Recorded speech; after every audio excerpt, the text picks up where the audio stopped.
A Michelle Bolsonaro se lascou bonito nesses ataques irônicos que ela gosta de fazer. Porque em evento recente do PL Mulher, ela disse que Janja precisaria parar de viajar e trabalhar. Só que horas depois foi descoberto que o Eduardo Bolsonaro e outros bolsonaristas viajaram para a Argentina com dinheiro público para fazer campanha para Milei. Ora, eles têm que vir ao Brasil trabalhar, mas o bolsonarista não gosta de trabalhar. O bolsonarista só gosta de cometer erros, porque eles estão se associando ao Milei e ele tem uma grande chance de perder. A situação está complicada. Eu não sei se vocês ficaram sabendo, no último debate, o Milei foi simplesmente escorraçado. Os bolsonaristas entraram em desespero com o Milei no debate. Até psicotécnico o Milei foi desafiado a fazer. Na sua opinião, essa associação de Eduardo Bolsonaro com Javier Milei é um erro? E o que você achou dessa ironia do destino? Um aprendizado para a própria Michelle? Então deixa o seu like se você curtiu ver a Michelle sofrendo revés e se inscreva no canal. Esses ataques da Michelle à Janja têm ficado cada vez mais corriqueiros. Porque quando os bolsonaristas observam a Michelle, atacando a Janja, eles ficam todos tendo faniquitozinhos. E aí a Michelle, no evento do PL Mulher, disse que a Janja fica viajando muito, o que não é necessário. Ora, se ela não acompanhava o marido porque Bolsonaro gostava mais da presença de homens, isso não é culpa da Janja. E ela disse que era mais importante parar de viajar e começar a trabalhar aqui no Brasil. Por que não para? Cheio de ironia, né? Michelle gosta de distribuir ironias. Só que Michelle, ela é jeca tatu, jeca do mato, bicho do mato.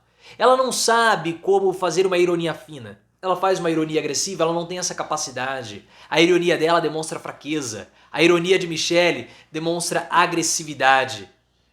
E ela teve uma ótima lição de como é a ironia. Uma lição da ironia do destino. Porque horas depois começou a circular reportagens mostrando os gastos que a Câmara dos Deputados teve com os bolsonaristas que viajaram para a Argentina. Para fazerem viagens oficiais? Claro que não. Eles foram lá para fazer campanha para o Javier Milei. E só isso. Então eu acho que a Michelle deveria mandar o discursinho dela para o Duda, já que ela gosta tanto de falar, chamar o Eduardo Bolsonaro de Duda. Intimidade, não é uma coisa meio estranha? Porque assim, esses relacionamentos estranhos de esposas do Bolsonaro com os filhos é uma coisa muito estranha, né? Por exemplo, a Ana Cristina Vale, que foi a segunda esposa do Bolsonaro, ela enviou uma carta para o Bolsonaro, reportagem da UOL, falando que ela amava Carlos como um filho, dando a entender que o Bolsonaro tinha ciúmes dela, Ana Cristina Vale, com o Carlos, que ela se insinuava para o Carlos. Uma coisa esquisita, né? O Carlos pegou a mãe do pai, a esposa do pai. Estranho. Mas na família Bolsonaro pode esperar de tudo. E eu não tô brincando, não. Tem cartas da Ana Cristina Vale, datadas ali de 2007, né? Da época que eles estavam se divorciando. Ela pedindo perdão, fazendo ali, se colocando como vítima e explicando a situação dela com o Carlos. Nunca ficou esclarecido isso. Mas enfim, os bolsonaristas cometem erros absurdos de viajarem para a Argentina. Porque é o seguinte, o que eles querem lá? A campanha deles não ajuda o Milei. Eles só querem tirar fotos e surfarem uma onda Javier Milei. Eles não estão nem aí se o Milei vai ganhar ou vai perder. Eu aposto que o Milei vai perder. A minha análise é de derrota do Milei. E vocês vão ficar sabendo daqui a pouco o motivo disso.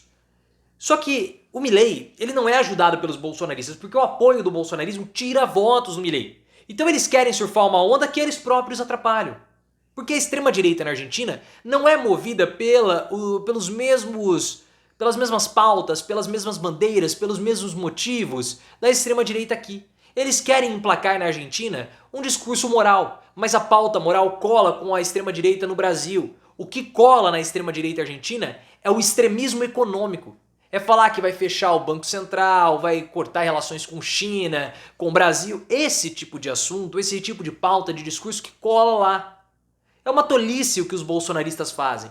Só prejudicam o Milei, que já tem uma situação complicada. Ele está sendo apoiado por toda a direita argentina. Só que os votos da direita argentina não necessariamente vão para Milei. Porque a Argentina é um país extremamente dependente do Estado. É muito mais dependente do Estado do que aqui. O Bolsa Família, entre aspas, deles é enorme. Tudo é subsidiado, até passagem aérea é subsidiada. Então quando você tem um candidato que fala que vai cortar esses benefícios ou essas políticas do Estado, você cria uma dificuldade e um medo na população. Então a estratégia de Milei, ele tá ganhando muito voto, principalmente da população mais jovem, que quer uma revolução, coisa do tipo, mas a parcela um pouco mais velha temem o Javier Milei, porque ele é visto como descontrolado, ele é visto como descompensado, que acaba prejudicando a atual sociedade da Argentina. E no debate, ele foi totalmente massacrado pelo Carlos Massa. Foi um debate ridículo pro Milei, porque ele que é o candidato do ataque, foi colocado nas cordas, foi colocado na defesa. Porque o Carlos Massa percebeu qual é o grande cerne dos extremistas de direita, que é o fracasso. Da mesma forma que os bolsonaristas são fracassados aqui, o Milei é um fracassado na Argentina. E o Massa foi preciso, ele falou o seguinte, olha, você quer tanto fechar o Banco Central? Porque na época que você foi estagiário, você não teve seu contrato renovado. Então você é um frustrado, por isso que você quer fechar o Bacen, porque você foi rejeitado. E a mesma coisa, a gente vê o pessoal do MBL, nós queremos privatizar a Universidade de São Paulo, vamos privatizar a USP. Por quê? Porque eles não passaram na universidade. O Renan Santos passou. Mas ele não fala muito da USP. Quem fala da USP? Quem que vai lá? Os que não passaram. Arthur Doval e os outros. O Renan Santos é formado pelo Largo São Francisco, faculdade de Direito, uma ótima faculdade, melhor faculdade de Direito do país. Mas ele não ataca a USP. Quem que ataca? Quem que ataca às vezes, mamãe. Falei, porque eles são fracassados. Eles tiveram um insucesso na vida e não conseguiram superar. O mesmo vale para o Milei. E ele foi destruído na hora que o Massa começou a falar sobre psicotécnico. Vamos fazer um psicotécnico, Milei. E o Milei não soube responder na hora de falar, não, e aí, como que vai ser as relações com o Brasil? Você não vai cortar a relação com o Brasil, com a China? Ele começou a dar uma sambada, ele não soube responder, os bolsonaristas ficaram desesperados. Os tweets de Fábio Weingarten e de outros são simplesmente hilariantes vendo o desespero dessa gente. E eles têm que ter desespero mesmo, porque houve um erro por parte do bolsonarismo ao associar o Milei ao Bolsonaro. Porque o que vai acontecer agora? Se o Milei foi derrotado, e existe uma grande possibilidade disso acontecer, vai ser mais uma derrota de Bolsonaro para um candidato de esquerda. E aí, Eduardo? Você vai colar a pecha no seu pai de derrotado, de fracassado político?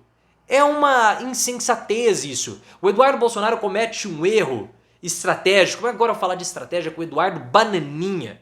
Não tem como, né? Não tem como cobrar estratégia, lucidez de alguém como Eduardo Bolsonaro. Ele arrasta o pai dele pro abismo. Porque se Milei perder, na condição atual, no patamar e no envolvimento que o próprio Eduardo e os bolsonaristas têm com Milei, é uma derrota do Bolsonaro. Parabéns, Eduardo. O seu turismo deu certo, né? Só espero que ele tenha comido muito alfajor. O problema com o alfajor argentino, em comparação com o uruguaio, é horrível, né? O alfajor bom mesmo é o alfajor uruguaio. Mas o Eduardo Bananinha, ele não sabe nada de alfajor, não sabe nada de política, ele não sabe nada de nada.